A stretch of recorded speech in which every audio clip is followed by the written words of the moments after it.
Hello everybody, in this video I'm gonna show you how you can fix your iPhone not showing on iTunes. So what you're gonna do is that plug in your iPhone. Here I have one plugged in, and then a pop-up window will show up on your iPhone and you're just gonna allow and trust the computer you are connected to.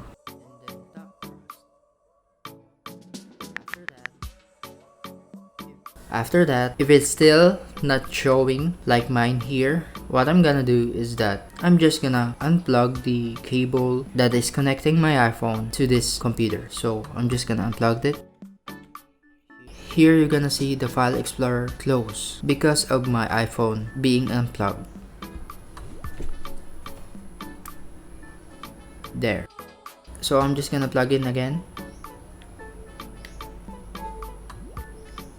Okay, so there you have it. That is how you can easily fix your iPhone not showing on iTunes. Thank you guys for watching. I hope this helps you. This has been D from Dilig TV. I'll see you in the next video. Peace.